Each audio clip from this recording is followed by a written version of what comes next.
یہودیوں نے جرم کیا کیا تھا؟ انہیں پتا تھا کہ نبی پاک اللہ کے رسول ہیں، اور کتنا پتا تھا؟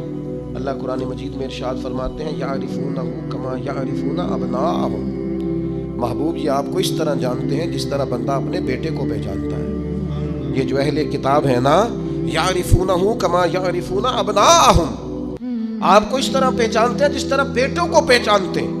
تورات کے اندر انہوں نے آپ کی ساری خبریں پڑھ لی ہیں، ایک ایک نشانی جانتے ہیں۔ حضرت عبداللہ ابن سلام فرماتے ہیں اللہ کا قرآن اتنا سچا ہے، میں نے تورات پڑھی ہوئی ہے، میں مسلمان ہوا ہوں، میں تمہیں قسم اٹھا کے کہتا ہوں کہ جس طرح میں اپنے بیٹے کو پہچانتا ہوں نا، اس سے بڑھ کر مجھے تورات نے بتایا ہے کہ رسول رحمت اللہ کے سچے رسول ہیں۔ لیکن نہیں ماننا تو نہیں ماننا، اڑ جانا ہے تو اڑ جانا ہے۔ گروہ پرست ہو جاتے ہیں لوگ، حق پرست نہیں ہوتے۔ پارٹی کو سپورٹ کرتے ہیں، حق کو سپورٹ نہیں کرتے۔ اپنے گروپ کے حمایتی ہیں، حق کے حمایتی، برادری کے حمایتی ہیں، پر حق کے حمایتی نہیں ہیں۔ اپنی تنظیم کے، جماعت کے، اپنے آپ کے حمایتی ہیں، حق کے حمایتی۔ بندہ مومن گروہ پرست نہیں ہوتا، بندہ مومن حق پرست ہوتا ہے۔ وہ دیکھتا ہے حق کدھر ہے، وہ حق پرست۔ چھوڑ دیں یار، تھوڑی سی زندگی ہے، گروہ پرستی نہ کریں، اپنے آپ کے ساتھ جھوٹ نہ بولیں،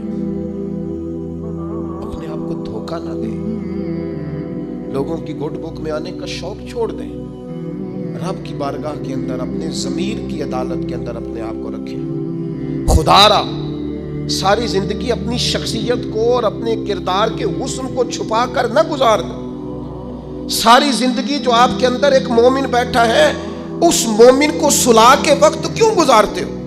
وہ اندر جو نبی پاک کا غلام بیٹھا ہے، جس نے اپنے کریم سے سیکھا ہے کہ سارا زمانہ بھی مخالف ہو تو بات وہی کرنی ہے جو حق اور سچ ہے، اس مومن کو کیوں سلاتے ہو؟ اسے تھپکی کیوں دیتے ہو؟ بچے ہمارے جذبہ رکھتے ہیں حق کا، شوق رکھتے ہیں حق کا، مزاج رکھتے ہیں حق بینی کا، ان کی طبیعت میں ولولہ ہے، جوش ہے۔ ہم انہیں مداحنت سکھاتے ہیں، ہم انہیں کہتے ہیں نا بیٹا گراؤنڈ ریالٹی دیکھو، نہ میرا بیٹا تم نہ بات کرنا، نہ ہمارا کیا لینا دینا، کاروبار ٹھیک چل رہا ہے، دکان ٹھیک چل رہی ہے، ادارہ ٹھیک چل رہا ہے، خبردار۔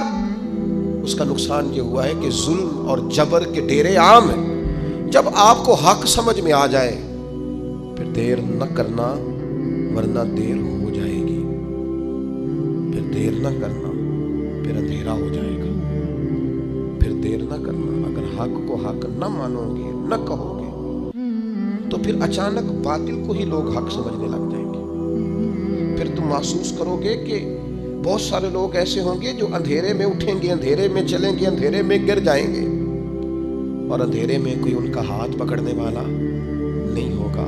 اب تو جھوٹ اتنا بولا جاتا ہے کہ لوگ سچ بولنے والے کو اجنبی سمجھتے ہیں۔ اب تو ریاکاری اتنی کی جاتی ہے کہ اخلاص والا بندہ انوکھا محسوس ہوتا ہے۔ اب تو دھوکہ اتنا عام ہے کہ خالص چیز بیچ دی جائے تو لوگوں کے لیے ہضم کرنا مشکل ہو جاتا ہے۔ خدا را بندہ مومن کی یہ شان نہیں ہے۔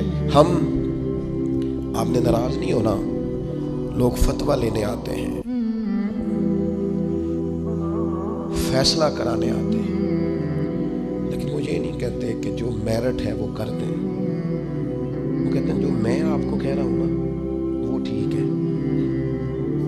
وہ مسئلہ پوچھنے آتے ہیں تو کہتے ہیں جی وہ جگہ اس طرح ہو جائے تو پھر دین یہ بھی تو کہتا ہے نا، پھر اس طرح ہو جائے تو اسلام کا یہ حکم بھی تو ہے نا، اسلام یہ والے حقوق بھی تو بیان کرتا ہے نا۔ تو اب اس نے یہ کہا تھا تو میں جواب میں یوں نہ کرتا، اس نے پھر یہ بات کی تھی تو میرا یہ نہیں بنتا تھا۔ تو میں بہت سارے دوستوں سے گفتگو کرتا ہوں، میں کہتا ہوں پھر آپ لکھ دیں بھلا میں نے کیا کہنا ہے، آپ مجھے لکھ کے دے دیں، میں وہ بول دیتا ہوں، اس لیے کہ ساری بات کا تو آپ کو پتہ ہے، آپ تو سب علم رکھتے ہیں، اور آپ تو مجھے اپنی رائے اس طرح سے دے رہے ہیں کہ جس طرح میں وہی کہہ دوں جواب تو پھر آپ کو آنا ہی نہیں چاہیے تھا، گھر میں فیصلہ کر لیتے۔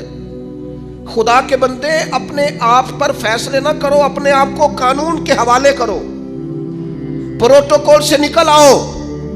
میں اور آپ اس رسول کے ماننے والے ہیں جس کریم محبوب نے وصال ظاہری سے پہلے منبر پر بیٹھ کر صحابہ سے کہا تھا میرا ارادہ ہو گیا ہے لوٹ جانے کا، میری طرف سے کسی کو تکلیف پہنچی ہو تو میں حاضر ہوں۔ آنا ذرا ایک ایک کر کے ہم بھی 2 منٹ کے لیے بہو سے پوچھ نہ لیں، داماد سے پوچھ نہ لیں، جس بیوی نے ساری زندگی کوڑے کے نیچے وقت گزارا ہے اس سے پوچھ نہ لے کہ تو میری طرف سے راضی ہے کہ ناراض ہے. پڑوسیوں سے ایک دو دفعہ بات کر نہ لے